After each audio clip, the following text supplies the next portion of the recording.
My name is Margaret Ogilvie, and I've been with Homestart as a volunteer for roughly about 7 years. I initially got involved when I saw an advert in the Press and Journal, our local paper, and it was looking for volunteers.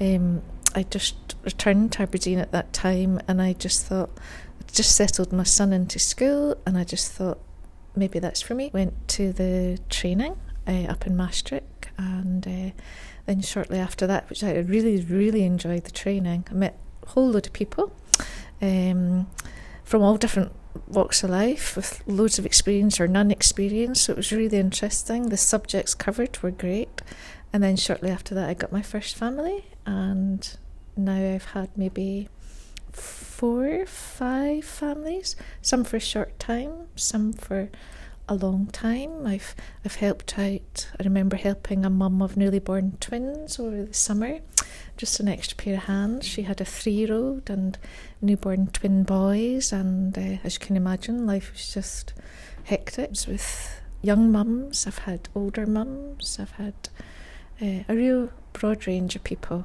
For the family that I have at the moment, the little one was born very prematurely.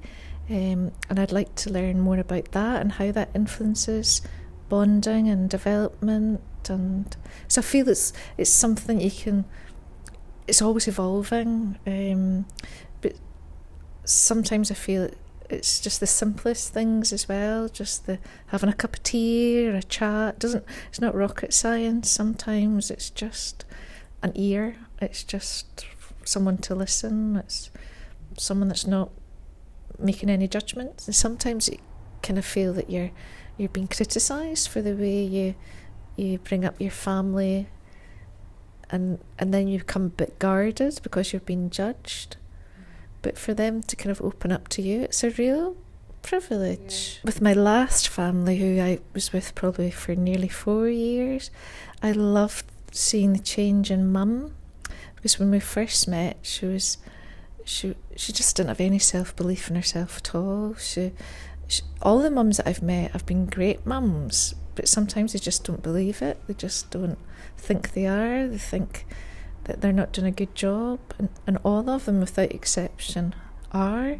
But I suppose the most satisfying thing for me was seeing that she didn't really need me anymore, and she became quite empowered, and I hope that I was able to help her do that and find that, and give her that kind of confidence and belief in herself, because it was there all along. She just had to find it. I really like being a volunteer, and I get a huge amount out of it. I really do.